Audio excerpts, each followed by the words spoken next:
दुरूद शरीफ के साथ अल्लाह की हम्दो सना करें पहले, फिर दुरूद शरीफ पढ़ लें और उसके बाद आप अल्लाह अपने बच्चे के लिए तमाम दुआएं करें। हर बार जो जो आप अपने बच्चे में चाहती हैं, आपसे जो कोताहियाँ हो गई, आज के दिन क्या कोताही हुई, मैंने ऐसा कर दिया, तो अपने लिए भी भला चाहें, क्योंकि अगर आप अपने लिए भला चाह रही हैं तो बेशक आपका भला है तो आपके बच्चे का भी उसमें भला है, आपके शौहर का भला है तो आपके बच्चे का भी उसमें भला है। तो अपनी हमने दिन में क्या क्या गलत किया जो नहीं करना था, उसको मुहासबे भी कहते हैं, वो करें दुआ में कि अच्छा ये पॉइंट्स मुझसे आज हो गए, या अल्लाह कुछ गलत हो गया मुझसे तो अपनी रज़ा की तरफ मुझे ले जा, और जो मेरे बच्चे के लिए बेहतर है ना उससे वही काम करवा। तो रोज़ाना कुछ नहीं तो इशा की नमाज में कम से कम सोच कर दुआ करें। दिन के 4 तो नहीं, मैं असर तक कहूँगी कि बहुत मसरूफियात में जाते हैं, और मगरिब का क्योंकि वक्त बहुत कम होता है, तो इशा समझे फजर और इशा ऐसी नमाज जिसमें आप सुकून से दुआ कर सकते हैं, क्योंकि फजर इख्तिताम शुरुआत होती है दिन की और इशा जो है वो ख़त्म होती है। तो हाँ, सुबह में हमें सुकून रहता है कि अभी बहुत वक्त है, और रात में हमें सुकून रहता है इस बात का कि काम ख़त्म हो गया, तो हम थोड़ा सुकून से दुआ पढ़ सकते हैं, कर सकते हैं, और जो जो भी हमने पूरे दिन किए तो हम कुछ मिनट उसको दे सकते हैं सोचने के लिए, और फिर उसी हिसाब से हम दुआ कर सकते हैं। तो बच्चे के लिए माँ की दुआ की बहुत बहुत ज़्यादा अहमियत है, और मेरी तो बहुत ज़्यादा आदत थी, आप में से भी होंगी कुछ बहनें, कुछ क्या, मेरे ख्याल से तो शायद ही कोई हो जो माँ की दुआ के लिए परेशान ना हो। मैं एग्ज़ाम्स में मेरी ख़ास आदत थी कि मैं घर से निकलूं और अम्मी से सर में हाथ ना रखवाऊँ तो मुझे सुकून ही नहीं आता था। कहीं भी हो, 3rd फ्लोर तक घर था हमारा, अगर अम्मी नीचे हैं तो मैं ऊपर से नीचे आती थी, और अगर मैं नीचे हूँ अम्मी ऊपर छत पर हैं, क्योंकि छोटा घर था हमारा, 3rd फ्लोर पे भी काम होते थे, रूम था, किचन था, तो मैं वहाँ तक जाती थी, लेट भी हो जाए, रिक्शा खड़ा हो या एग्ज़ाम में देर हो रही है मुझे, तो मैं जाती थी जब तक अम्मी सर पे हाथ ना रखे, बोल कर ना हो ना कि अम्मी जी दुआ कीजिएगा, याद रखिएगा, कंटिन्यू दुआ करते रहिए, बार बार बोल के आती थी, तब मुझे सुकून मिलता था। और अगर एक बार ऐसा हो गया था कि मेरी वालिदा शहर से बाहर थी तो मैं फ़ोन करके कहती थी, और वो अजीब बेसुकून ही रहती थी, और कोई भी परेशानी हो, दिल परेशान हो तो माँ से बात करके ही सुकून मिलता, और ज़बान से बार बार निकलता अम्मी दुआ कीजिएगा, एक कहीं ना कहीं अलग यकीन रहता है कि मैं तो इस काबिल नहीं हूँ, लेकिन मेरी माँ जो है मेरे लिए दिल से दुआ करती हैं, तो अम्मी मेरे लिए दुआ कीजिएगा, अम्मी दुआ कीजिएगा, ये हो जाए, अम्मी ख़ास दुआ कीजिएगा, अम्मी हर नमाज में याद रखिएगा, ख़ास ख़ास दुआ मैं बार बार कह रही हूँ आपसे। तो ये निकलता रहता है अभी तक भी, क्योंकि अल्लाह ताला ने माँ की दुआ में ना अलग ही तासीर रखी है, और माँ जो हाथ उठा ले तो बेशक वो कबूल भी होती है, भरोसा भी है, बाकी कबूल करना और नहीं करना वो वक्ती भी होता है, अल्लाह बेहतर जानता है, लेकिन अक्सरियत माँ को उसके बच्चे की फ़िक्र होती है तो वो दुआएं कबूल ही हो जाती हैं। तो थर्ड टॉपिक था मेरे बच्चे के लिए दुआ का, और 4th पॉइंट मैंने लिया था सुन्नतों का एहतमाम। सुन्नतों का एहतमाम, अब इसमें मैं ये तो नहीं कहूँगी कि सारी सुन्नतें, सुबह उठने से लेकर रात सोने तक एक एक कदम रखने की सुन्नतें हैं। सुन्नत किसको कहते हैं जानते होंगे आप लोग, आप सल्लल्लाहु अलैहि वसल्लम ने जैसे ज़िंदगी गुजारी वो तमाम अमाल हमारे लिए सुन्नत है। रहने का तरीक़ा उनका, उसमें बोलना, पहनना, खाना, उठना, बैठना, चलना, नए लोगों से कैसे बिहेव करते थे, दोस्तों से कैसे बिहेव करते थे, घर वालों से कैसे बिहेव, बीवियों से कैसे बिहेव करते थे, सब सब सब सुन्नत में आता है। बच्चों के साथ कैसे रहते थे, बड़ों के साथ कैसे रहते थे, मस्जिद में जाते कैसे थे, चलते कैसे थे, चप्पल कैसे पहनते थे, बाल कैसे बनाते थे, सब सब कुछ सुन्नत में आता है। लेकिन सब नहीं कह रही हूँ मैं, कुछ ऐसी चीज़ें जो घर में सुबह से शाम बहुत कॉमन है कि हम उनको आसानी से कर सकते हैं। सुन्नतों के एहतमाम से अगर अब आप लोग नोटिस कर रहे होंगे तो साइंटिस्ट जो है वो रिसर्च कर रहे हैं बहुत, उनको पता चलता है कि फला बात में आप सल्लल्लाहु अलैहि वसल्लम ने ऐसा क्यों कहा है, उस पर रिसर्च करते हैं तो पता चलता है कि ये सेहत के लिए अच्छा है। भले ही वो जाहिर ना करें, लेकिन रिसर्च उनकी सुन्नत पर ही होती है। तो सुन्नत में सबसे पहले सुबह को ब्रश का इस्तेमाल ना करके तो नहीं बोलूँगी मैं, पर ब्रश की जगह पर मिसवाक का इस्तेमाल लाएं। कभी कभी ब्रश भी कर लें, लेकिन मिसवाक ज़्यादा करें। और आप देखेंगे कि मिसवाक अगर आप गूगल भी करें, चलिए इस्लामी किताबें लेना, ढूंढना, किताब लेना आजकल हाथ में एक बहुत बड़ा काम हो गया है। आप गूगल कर लें कि मिसवाक के कितने फ़ायदे हैं। फॉरेन कंट्रीज़ में इतना एक्सपेंसिव मिलता है एक छोटा छोटा सा मिसवाक, क्योंकि वो जानते हैं कि इसके फ़ायदे क्या हैं।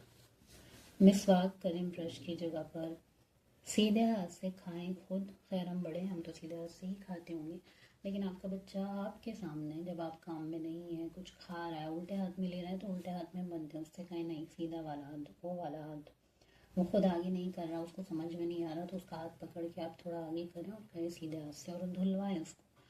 जब जब भी आपके साथ हो और आपके लिए पॉसिबल हो, आप काम नहीं कर रहे, आप उस काम से स्किप करके आ सकती हैं कुछ सेकंड के लिए, तो आप ये करें। और जब हम वॉशरूम जाते हैं तो उल्टा पैर पहले रखें। घर से बाहर निकलते हैं उल्टा पैर पहले रखें। घर में एंट्री होती है सीधा पैर पहले रखें। वॉशरूम से बाहर आते हैं तो सीधा पैर पहले रखें। सोने से पहले अपने बिस्तर को 3 बार झटक लें। बैठने से पहले जहाँ आप बैठ रहे हैं भले वो कितना साफ हो, 3 बार हाथ से झटक लें, सुन्नत अदा हो जाती है। और घर के अलावा कहीं है तो फ़ायदे भी होते हैं उसके, वाक़यात मैंने पढ़े हुए, इंशाल्लाह फिर कभी मैं बताऊँगी। उसके अलावा चप्पल पहले सीधे पैर पर पहने। कपड़े पहन रहे हैं तो सीधे साइड से शुरू करें, उतार रहे हैं तो उल्टे साइड से शुरू करें। दुआएं पढ़ें। आजकल तो बहुत आसानी हो गई है, ऑनलाइन स्टिकर्स मैंने मंगाए, इंशाल्लाह उस पर मैं वीडियो बनाऊँगी। या फिर आप लिख कर पेस्ट कर लें, जिस जगह पर आप कपड़े पहनते हैं वहाँ पर। बाथरूम में जाएं, वहाँ जाने की दुआ पढ़ें। बाहर आ रहे हैं वहाँ से आने की दुआ पढ़ें। अगर दुआएं याद नहीं हो रही हैं तो एटलीस्ट बिस्मिल्लाह से शुरू कर लें। हर अच्छे काम से पहले बिस्मिल्लाह पढ़ें। बहुत सारी सुन्नतें हैं। सोने का तरीका है, उसमें बैठने का तरीका है, खाते वक्त आप सल्लल्लाहु अलैहि वसल्लम कैसे बैठते थे, तो इसमें तो आपको किताब ही लेनी पड़ेगी। और उलमा हैं आपके अगर आलिमाएँ हैं उनसे पूछें। बहुत छोटी छोटी किताबें आ रही हैं, उमूर तरबियत एक किताब है, उसका मुताला करें, आलिमों से पूछें। लेकिन माहौल बनाइए भी घर के माहौल में ही आता है। अगर आपके घर में सुन्नतों का एहतमाम है तो यकीन करें अल्लाह ताला बरकत और फरिश्ते रहमत सब देंगे उस घर में। तो बहुत शॉर्ट में मैं बताने की कोशिश कर रही हूँ, क्योंकि पॉइंट ले लिए मैंने, मुझे पता नहीं था इतनी लंबी वीडियो चली जाएगी। अब जो है ये 4 पॉइंट्स पर जाने के लिए, चारों पॉइंट्स हमारे घर के माहौल में ही आते हैं। इन सब के लिए हमें चाहिए क्या? एक माँ होने के नाते और एक बीवी होने के नाते, एक इंसान होने के नाते सबसे पहले हमें क्या चाहिए? इन सब के लिए चाहिए सब्र। सब्र का मतलब सबको पता ही है बेशक, और ऐसा नहीं है कि कोई करती नहीं है, सब करती भी होंगी, लेकिन इंस्टेंट करना, फ़ौरन सब्र कर लेना, ये बहुत मुश्किल होता है। कैसे कर सकते हैं? तो इसके लिए ना प्रैक्टिस चाहिए। मैं ये नहीं कह रही मैं बहुत ज़्यादा एक्सपर्ट हूँ, या मैं मुझ पे बहुत जुल्म हो रहा है और मैं सब्र कर रही हूँ। ज़रूरी नहीं है कि जुल्म हो तो ही सब्र किया जाता है। बहुत सारी जगह पर इंसान सब्र करता है, जहाँ उसकी नहीं चलती वो वहाँ पर सब्र करता है। उसकी दुआएं कबूल नहीं हो रही, वहाँ पर सब्र करता है। किसी तकलीफ़ में है, किसी बीमारी में, उसको ठीक होने में एक वक्त है, एक मुद्दत है, उसको वो बर्दाश्त कर रहा है अल्लाह पर तवक्कल करते करते, तो वो सब्र है। कोई बात नागवार गुजर रही है और आपने सामने से जवाब नहीं दिया, तो वो सब्र है। कोई जायज़ ख्वाहिश है, चाहे तो पूरी कर सकते हैं, पर नहीं कर रहे हैं, किसी को बुरा लग जाएगा, वो सब्र है। आपका बच्चा आपको बहुत परेशान कर रहा है, इधर काम भी है और उसने नुकसान कर दिया, और मैंने जैसे भी बताया ज़ोर से बात नहीं करनी, नरमी से बात करनी है, तो ये सब्र है। बच्चा बार बार हाथ अपने गंदे कर रहा है, आप उसको खिलाते वक्त 5 से 6 बार आपने उठ के हाथ धुला दिया, वो फिर गंदा कर रहा है, ये सब्र है। वो उल्टे हाथ से खा रहा है, आप बार बार उसको सीधे हाथ में दे रही हैं, ये सब्र है। बच्चा खाना बार बार फेंक रहा है, आप उठा रही हैं, आपके बस में, आप धुलकर खिला रही नहीं हैं तो आप साइड में रख रही हैं, ये सब्र है। बच्चे को जब हम डायपर पहनाते हैं, कपड़े पहनाते हैं, चीखता है, चिल्लाता है, हाथ पैर हिलाता है, हम गुस्सा नहीं कर रहे हैं, हम खामोशी से उसको पहना रहे हैं, उसका काम कर रहे हैं, तो ये सब्र है कि अल्लाह तेरे लिए और ये होना ही है, इस पर चीख कर चिल्ला कर कुछ नहीं होने वाला। तो धीरे धीरे आप नोटिस करेंगे, जब आप सोच सोच के करें उसको कि हाँ ये इसमें ना नेकी है, मैं सब्र कर रही हूँ अल्लाह तेरे लिए, क्योंकि मेरे बस में नहीं है ये, और मुझसे जितना होता था मैं कर रही हूँ, नहीं हो रहा तो मैंने तुझ पे छोड़ दिया, तो बेहतर करेगा, तो ये सब्र है। फिर जब आप प्रैक्टिस करते करते कुछ दिनों बाद क्या मैं कहूँगी, 2 से 3 हफ्ते आप करें, आप महसूस करेंगे ना, आपको ना आदत होगी, आपको फ़र्क ही नहीं पड़ेगा।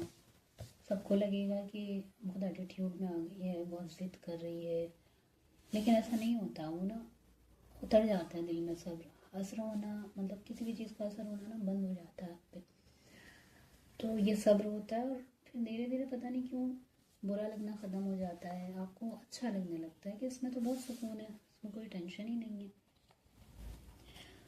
तो ये सारी चीज़ों के लिए आपको सब्र की ज़रूरत है, और घर के माहौल पर ध्यान दें।